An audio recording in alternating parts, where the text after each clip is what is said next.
Ladies and gentlemen, we're looking at the grid of Group 10, and that is our two-time Trans Am champion, Wally Dallenbach Jr. in that beautiful Cobra Automotive Ford Mustang. And then we're not sure who's in that car next to him, but there you go. You see Wally Dallenbach Jr., two-time champion in Trans Am. That might be Rob Blake or Elliott Skeen. I'm guessing that right there is Rob Blake in that Group 10 Porsche. We saw him earlier with International GT. Benoit Bergeron, the Canadian, two-time Maranello Cup champion. Then Charles Wicht in that 2000 Jaguar XKR. Looks like a Paul Gentilozzi Rocket Sports Jaguar from back in the Trans Am days. Jason McCarthy in the Porsche GT3 white and green car there, followed by Henry Gilbert. 2014 Chevrolet, it's like a TA Trans Am car. Frank Ciappatini, I'm going to just say that, Frank. I am sorry, I probably pronounced your name wrong. Ciappatini. 2014. Well, that's the 1998. So that would be. Let me see if I'm right. Yeah, Ciappatini. Okay, I'll say that. Look at this.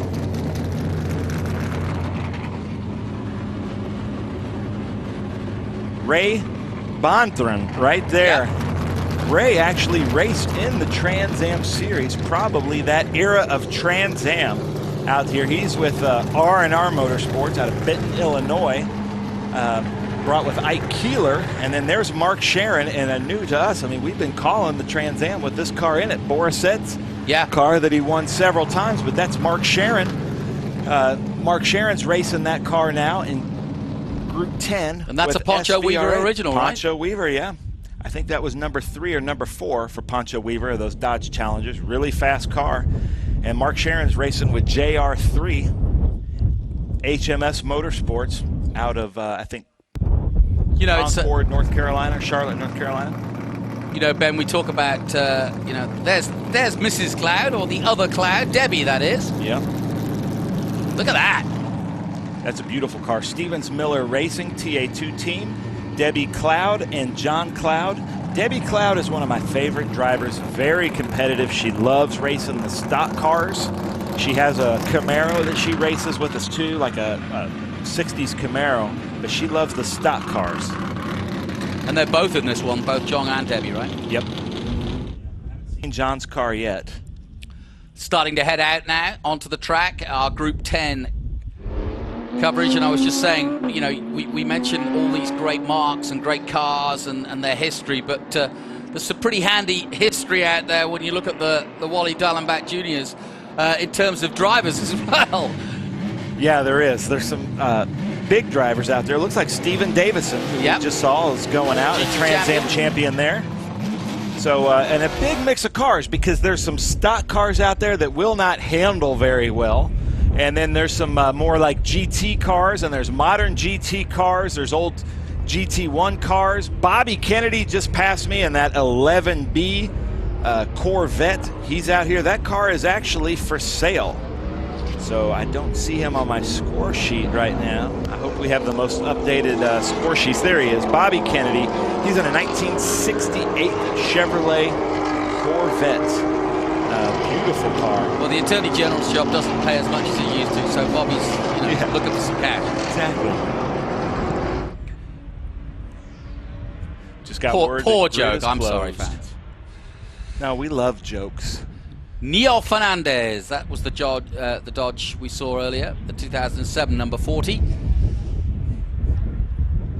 Looking high and above. It was great to get Mike in here to get a bit of an insight into where the bumps are, and also, you know, strategy, where you go for your overtake and where the obvious places. And you know, I guess it confirmed what we said all along. I was talking about turn 10 at the end of the Fangio straight. You know, you can make a move there, but it 9 times out of 10 you kind of don't make it stick there, because you run out of room and you can't get the power back on, and the obvious place is into turn 17. Or he was saying how important the entry to the Ullman straight is because of the length of it and getting onto it quickly. Yeah, I walked in here about halfway through and saw that you had Mike Skeen talking to you, a champion, Trans Am TA2 champion, And I thought, well, I can't add anything to this conversation, so I walked right back out. Well, his interest downstairs and got a bottle of water. Well, his interest was the fact that he coaches a lot of the drivers in SVRA, and so he was kind of thinking that he might be looking at some of the guys he helps out. There wasn't any in that particular race, but it was good to get his take on wanting to drive some of these classic cars as well. Yeah, he helps out a lot, and for those of you looking for a coach, Mike Skeen is a great option. Also, Mark Miller contacted me the other day, 2019 TA2 champion. Mark Miller is a V-Box distributor. V-Box is one of our great onboard camera sponsors. If you want to buy a V-Box, contact Mark Miller. If you want some great coaching, I mean some great engineering coaching, Mark Miller and Mike Skeen. Yeah, Mark does. He does everything from sim to flat-out racing in terms of learning. And he'd be the perfect guy. Him and Mike Skeen, such affable guys. And I think that's half the battle when you're learning to race is to have a trust, but also an affability where you're not intimidated by a big star racing driver. These guys are big time race drivers. I mean, I was talking to Mike Skeen about taking part in the Daytona 24 Hours just a few weeks ago. So these are the real deal. Yeah, and I was following he and his wife or his girlfriend's Facebook page, and I think he was on his way to the airport and got called back to come race. That's what he said. Yeah, literally. How cool is that? Yeah. Last lights minute. are off on the pace car. Ron Rigdon pulling the pace car in. Alrighty, that means that Group 10 will about to get underway. You can see the heat haze down the Ullman Straight. The final straight before the last bend, and then onto the main straight, and that's when the race will begin. The Honda will pull off in a moment and get out of the way and pull into the pits and leave these guys to go racing. Look at this. This is American brute power versus paddle shifting, all the technology in the world Ferrari, modern Ferrari. Yeah, this is going to be me. I don't know who I'd give the start to. I think Wally Dallenbach's going to take it. Well, it's going to be interesting. As you say, it couldn't be more juxtaposed. You've got Porsche versus Ford, Ferrari up there as well, Jaguar. It really is a cracking field. Here we go then. Look for Benoit to duck in at turn 3. And the 44 of Wally Dallenbach does get away in the middle of your picture there. Now he jigs to the right-hand side to get a good slingshot into turn 1 and does exactly that, leading in the number 44. The mighty Wally Dallenbach Jr. leads them through turn 2 at the kink. A really good, strong field here in Group 10 as they head towards the first overtake, potentially at 3. Benoit came back and took him at turn 3 in that Ferrari over that Rocket Sports Jaguar. He's really stretching his legs already, Wally. He's got, a massive lead already as they head down to the hairpin for the first time. He really is putting down some pace in that Cobra. He is, and he's got a lot of experience in that car, but he's also got a lot of experience in cars like that, being a 2-time TA champion. Everybody files through the hairpin, queuing up for their best position. Through goes the number 10 of Wallo Bertschinger, who was, of course, involved in that previous race a moment ago. So everybody pushing hard in terms of time out on track. Stephen Davidson's having another run too. First time we've seen Debbie Cloud, but John Cloud has already been out this morning already. So everybody getting a good amount of time on the Sebring track, and that's something I was listening to Tony Perella's sort of team talk to the drivers in SVRA, and he said, don't you worry, we've gone out of our way to give you as many sessions, and you'll all have plenty of time on track, and that's what they want. That is, and then you noticed a lot of these modern GT cars that were racing with us in International GT. If you race with International GT, you also have the option to race in Group 10, so you basically double your track time. Yeah, that's. I mean, of course, that's the whole reason for these guys. These guys, for them, it's almost, a chance to go racing, but it becomes like a test day because you're never out of the car. That's true. Wally Dallenbach Jr., followed by a 2-time champion at Trans Am, followed by a 2-time Maranello Cup champion, Benoit Bergeron. Yeah, like you say, there's many a star out there. Let's have a look at the pace he's on. 2:07.062 by Wally on his first lap. Meanwhile, Benoit crosses the line at 2:14. So Wally Dallenbach really take it to him. In that first lap, Ben, 7 seconds he's pulled out of them. American muscle is alive and kicking. But watch for Bobby Kennedy. He's probably about 21 years old. He's in that 1968 Corvette at the back of this pack. but I know him to be a very talented driver. He co-drove with Kerry Hitt here a few years ago in TA, and that is a pretty powerful car, but he has some unbelievable sports car skills. So watch for Bobby Kennedy to potentially move his way up. He's definitely outclassed, but I think he's got the skill of this group. Well, here's a question for you. You mentioned youngsters, and we're doing historic racing. I noticed when Greenlight took me to Monaco a few years ago, and we did the historics there, just how many young drivers were involved and making a name for themselves in historic racing. And it's now becoming a way to go racing and a way to get really good at becoming a racing driver. Are you seeing that more and more? Yeah, and I would definitely suggest that to anybody, because a lot of people come from kart racing into something else. But with this, these cars are very difficult to drive, these vintage cars, you know, because they don't have any power aids, any kind of traction control. They're on bias ply tires, most of them. So you really have to learn to drive with momentum, right, with skill. So then once you do get yourself into like a modern GT car with all the driver aids, racing and driving seems that much easier. So it's almost like an 800-pound or an 800 horsepower go-kart with some suspension and geometry, you know, that you can move up to. And I think a lot of people are looking at this, and there's just a ton of track time, and there's no politics of moving into more of a professional series. Yeah, no one's trying to take you out. You can learn and keep learning, right? Yeah, that's right. And the other thing is the cars seem to keep going up in value. Yes, absolutely. So you could buy that Jaguar we're looking at, you could race it for 2 years, and then you might be able to sell it for 30% more than you paid for it. Now, it looks as though Charles Wick has got the better. No, or is that Charles Wick? We're looking at Benoit Bergeron, but it was the Jason McCarthy who's come through. So McCarthy, I think, has gone up the board dramatically, and we'll see as they cross the line. There's the 97 of Lance Usek as he comes into Sunset. And let's take a look. No, Charles Wick it is in second place. Dallenbach still leading. There's Bobby Kennedy. He is a really good driver. That car is for sale, by the way. You can see the for sale sign. I believe he's about 21 years old. This is his home track, but he has this track dialed in. He should not be able to be keeping up with this group in front of him in that car, but he has the skills to do it. It was Charles Wick who got to second place. That's the man chasing Wally Dallenbach, but he's some 10 seconds in arrears. Benoit Bergeron is still third. Henry Gilbert fourth. Frank Coppatini is in fifth place, and I'm trying to get his pronunciation right, but it sounds Italian, so I'm going Coppatini. Jason McCarthy sixth. Mark Sharon in seventh place. Bobby Kennedy, the youngster you mentioned, in eighth. Lance Osek, we just saw go through Sunset at 9th, and Ray Bertrand in 10th position at the moment. Equal went off there in the hairpin. And Breathless Racing, Trans Am team champions. They have a couple of. Lance Osek is one of the guys in this group driving with Breathless, so they're doing Trans Am and SVRA duties. Ernie Francis Sr. preparing those cars very well as we look at Bobby Kennedy coming up on Benoit Bergeron in that 68 Corvette. Somehow doing, I think Benoit's, after the IGT race, I think he's losing his tires a little bit. You know, you wouldn't think that possible, would you, with such a modern car like that Ferrari not being able to hold off what is a much heavier and probably docile, and I don't mean that in the rude way, but not an easier car to handle compared to the Ferrari. That Corvette is not going to outbrake that Ferrari, that's for sure. That's what I'm thinking. Coming down the Almond Straight then, Charles Wick in the 77, there he is. And behind him, a host of other cars. Here's Benoit in third position, and he's got that Corvette all over him.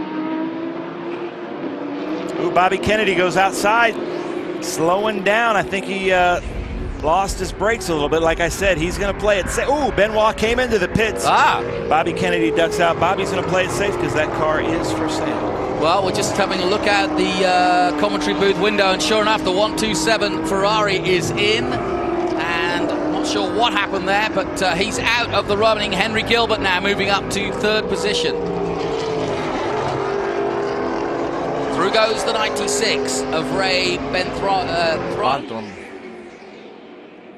Bonthron. That's it. I got it. Ray Bonthron. John Kyle the second. Followed by Donnie Strickland right there in that Verizon. Can't tell if that's a car of tomorrow or just a more modern stock car. Harry Hinkle His son is racing in the TA series this weekend. Yep.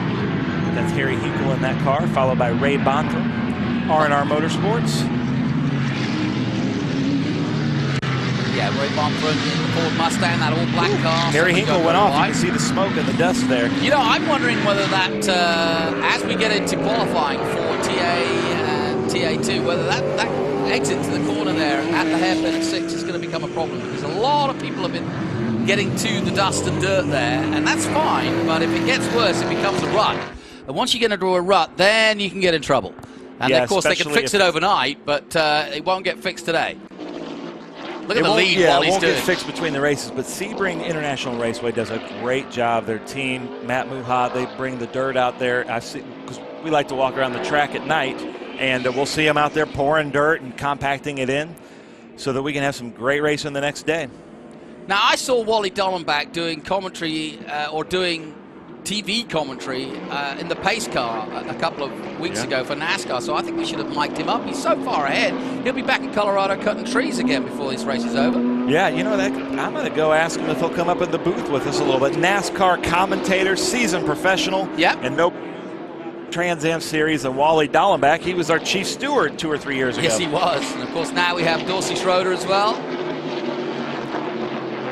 And there's that wonderful Bud car with Carmen Cusack, the Cutlass. So it's a real smorgasbord, isn't it, out there in Group 10? Carmen also races with us in historic Trans Am. So he's racing that Oldsmobile right now that looks like a TA car. And also maybe a GTO car, but then also he races an HTA. And unfortunately, Ike Keeler's not out there in the sister car to that car. So we're watching action from Group 10, day 1. This is a full weekend of racing from Sebring. And very much back to our roots as we start the 2021 season. Would you believe it? The 55th year of Trans Am. What a story. The longest road racing series in North America, a continuous road racing series in North America. And the best. And the best. That's a beautiful car. They don't really equate Oldsmobile or Buick with race cars, but they did make some great race cars back in the day. Oh, yeah. So coming up to 13, we're looking down high above, and the airport just in the distance. That's still an active airport, by the way. We often see the planes taking off. And you can see how this all came together. This was all part of the airport complex. We might have a pass. To go racing. Last 5 minutes of this. So a chance to do some overtaking now. And at the moment, it's Wally Dallenbach by a country mile over Charles Wick. Henry Gilbert is 3rd. Frank Chiopatini is in 4th position. Mark Sharon in 5th. And Jason McCarthy in 6th, ahead of Lance Osak in 7th. But I got to say, Wallow right now is in 11th, right behind Ray Bontham. But he's trying to get up into 10th, trying to get into those Formula One points, and he's making a go at it. Wallow's in that Valvoline NASCAR-looking stock car. Ray is in that TA-looking GT1 Mustang. What amazes me is there he is. He took it. Yeah. He's now in the Formula One points. That's Wallow right there. Nicely done. Looks like a Mark Martin car to me. A smaller Mark Martin car, yeah. So wait, Rob Blake had to go all the way back to 14th, started in 2nd, and now he's worked his way back. There's Stephen Davison and Debbie Cloud. Stephen Davison in that beautiful Aston Martin. Is that what he raced in Trans Am with? Yep. Yeah, that's what I thought. In 1 year, he put 10,000 race miles on that Aston Martin, and he won our class. He raced in International GT, and he won the GT Series in Trans Am.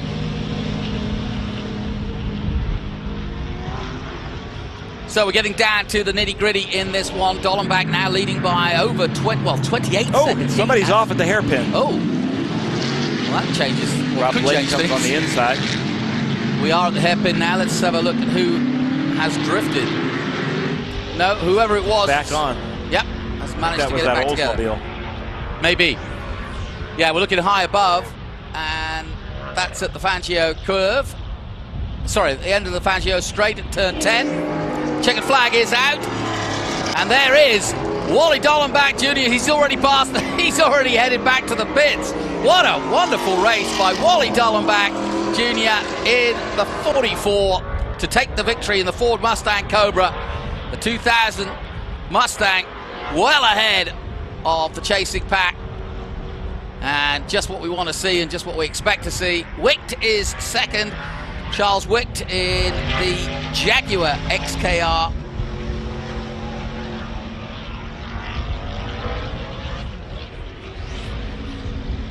And then Mark Sharon comes across the line in third position. Jason McCarthy takes fourth. Frank Ciappatini is just down. And then Henry Gilbert in sixth position. And Lance Auzek in seventh. Bobby Kennedy is eighth.